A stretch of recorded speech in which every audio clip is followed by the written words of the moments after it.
Oke, sekarang pemberian dan pemasangan OGT.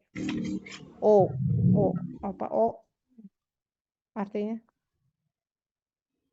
Izin Ibu, orogastrik. Oke, ya, udah tahu berarti ya. Nah ini, oral gastric tube. Nah, kalau oral berarti dimasukinnya kemana? Mulut Ibu. Mulut Ibu. Berarti ke mulut di sini ya. Biasanya dipasangkan kepada bayi atau anak. Ya, indikasinya apa? Pasien dengan masalah saluran pencernaan atas. Ya, seperti stenosis esophagus, tumor mulut, atau faring, atau juga esofagus. Pasien yang tidak mampu menelan, ya artinya dia ada masalah, kondisi masalah, anatomi mungkin, atau adanya benjolan pada daerah nasofaringnya. Lalu pasien pasca operasi pada hidung faring atau esofagus. Ya. Nah, tujuannya adalah untuk memasukkan makanan cair atau obat-obatan cair atau padat yang dicairkan, mengeluarkan cairan atau isi lambung dan gas yang ada dalam lambung, mengirigasi lambung karena perdarahan atau keracunan dalam lambung, mencegah atau mengurangi mual dan muntah setelah pembedahan atau trauma, dan mengambil spesimen dalam lambung untuk pemeriksaan laboratorium. Jadi intinya sama ya, sebetulnya dengan tujuannya sama dengan MGT. Nah ini alatnya ya sebetulnya hampir sama ya. Yang membedakan adalah selangnya ya. Yang dipakai adalah selang OGT ya. Oke. Prosedur sama ya. Nah ini OGT-nya ya. Nomor 5 atau nomor 8 yang memang khusus untuk anak ya. Untuk anak berarti kita pakai ukurannya yang lebih kecil. Lalu kita pakai tong spatel ya atau sudip lidah. Nah, karena untuk anak biasanya dia akan sulit untuk membuka mulut ya. Jadi kita perlu bantuan alat ya untuk membuka mulutnya dengan tong spatel. Oke, nah hal yang lainnya sama ya. Nah, prosedurnya adalah, nah biasa cuci tangan, beri salam, tujuan ya. Nah, jelaskan prosedur dan tujuan yang akan dilakukan, atur posisi pasien, lalu pasang handuk, pasang pelak. Untuk memasakkan insersi OGT, minta pasien rileks dan bernapas normal. Nah, kalau OGT kemungkinan ini efeknya apa sih biasanya? Nih, akan terasa mual, muntah kan masuk selang lewat mulut, ya kan? Nah, itu agak sulit biasanya ya. Nah, lalu bersihkan mulut menggunakan tisu, pasang stetoskop pada telinga, sarung tangan, ukur panjangnya. Nah, seperti tadi kalau metode tradisional dari jarak tepi mulut ke daun telinga lalu ke bawah sehingga sampai ke sternum ya atau processus superius. Lalu metode Hansen ya mula-mula tadi memfokuskan pada selang kemudian lakukan pengukuran metode tradisional. Nah, ini biasanya ya lebih mudah itu biasanya pakai metode tradisional aja ya. Oke. Lalu kalau sudah diukur, ditandai si selangnya, ya. Nah, lalu masukkan selang ke mulut. Nah, jika adanya tahanan, putar selang dan jangan dipaksa untuk masuk, ya. Tapi minta pasiennya untuk menelan, ya. Kalau perlu juga si pasiennya suruh minum. Nah, minum. Nah, gitu kan, Pak atau Bu, silakan minum. Nah, supaya mudah ya, biar dia menelan air minum yang juga menelan si selangnya. Kalau sudah masuk OGT ya, anjurkan pasien juga dia untuk bernafas normal dan rileks ya. Lalu periksa letak selang dengan, nah ini pemeriksaannya ya, masih kayak pemeriksaan yang tadi. Dan harusnya apa? Hanya dengan mengambil cairan lambung ya. Lalu kalau sudah masuk, fiksasi, evaluasi terus OGT, rapikan alat, cuci tangan, dan dokumentasi.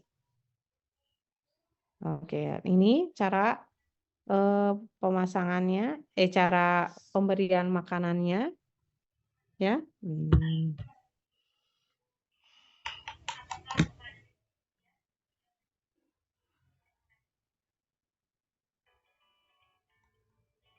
Nah, ini pengertiannya adalah OGT memberikan makanan kepada klien sesuai diet melalui selang OGT. Ya. Tujuan OGT adalah memberikan makanan cair ke dalam lambung dengan menggunakan sonde lambung melalui mulut. Tujuan lain menurut Ambarawati adalah untuk memperbaiki atau mempertahankan status nutrisi klien dan untuk memberikan obat. Ya. Indikasinya adalah gawat nafas atau tidak sadarkan diri, pasien dengan masalah saluran pencernaan atas, ya, esofagus, pasien yang tidak mampu menelan, dan pasien pasca operasi pada faring atau esofagus. Pada prinsipnya, pemberian makanan OGT itu adalah memberikan cairan, makanan cair, makanan yang di blender halus, dan formula khusus, ya, makanan internal. Sebelum dan sesudah makan dianjurkan untuk memberi air matang hangat terlebih dahulu. Pastikan tidak ada udara yang masuk ke dalam selang saat memberikan makanan dan minum. Pastikan selang dalam keadaan tertutup selama tidak diberi makan. Ya, residu lambung harus dicek sebelum memberikan makanan. Residu itu lebih dari 50 cc, maka tunda pemberian sampai 1 jam. Jika setelah 1 jam jumlah residu tetap, kolaborasi dengan dokter untuk program selanjutnya. Apa ini maksudnya? Coba nomor 5.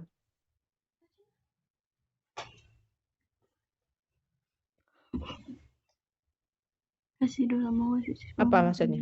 Gini ya, pada bayi, terutama ya pada bayi biasanya ini kita temukan residu tuh ya. Pada bayi misalkan kita berikan kan makan, ya kan? Pada jam misalkan pagi, udah kita berikan makan melalui OGT ya pada pagi. Nah, jam berikutnya kita berikan makanan itu adalah misalkan jam 10. Ya, tadi jam 8, nah sekarang jam 10 kita berikan makan lagi. Sebelum memberikan makanan dicek dulu ya. Nah, dicek dulu apakah ada residu atau tidak. Nah, artinya gini, tarik ya selang OGT-nya melalui spet. Nah, ketika ditarik ternyata misalkan oh kok masih ada makanan. Artinya apa? Berarti belum dicerna makanan tersebut di lambung.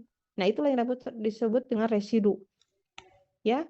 Nah, residu ini kan ketika dilakukan tindakan residu ini dicatat berapa cc yang diambil ya si cairannya ya. Nah, kalau misalkan ini lebih dari 50 cc kita tunda makanannya.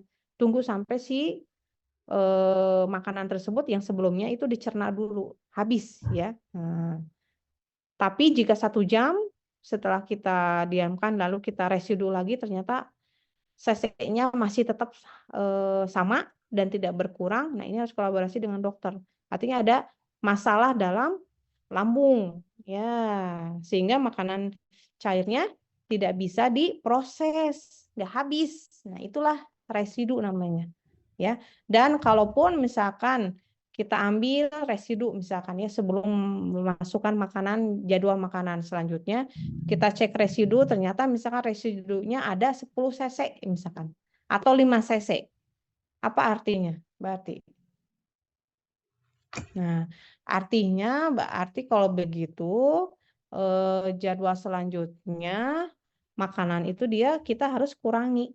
Yang tadinya dia ngasih kita makan masih 20 cc pada jam 8 misalkan. Pada jam 8 kita kasih makanan 20 cc. Nah, pada jadwal jam berikutnya jam 10 mau kita berikan makan. Nah, ternyata ada residu nih 5 cc. Nah, jadi artinya apa? Makanan yang masuk itu harusnya berarti dikurangi 5 cc. Berarti berapa? 15 cc karena ada residu 5 cc. Begitu ya, Teh ya? Oke. Di sini paham? Oke. Ingat ya, nggak boleh didorong pakai spet. Biarkan makanannya itu turun secara sendirinya. Ya, gimana supaya cepat turun? Angkat si selangnya tinggi-tinggi, ya. Nah, supaya supaya cepat turun dia ke lambung, ya. Nah, ini alat-alatnya yang akan kita lakukan. Ya, seperti biasa ya, hampir sama kok. Ya, nah, oke. Sampai di sini ada yang mau ditanyakan?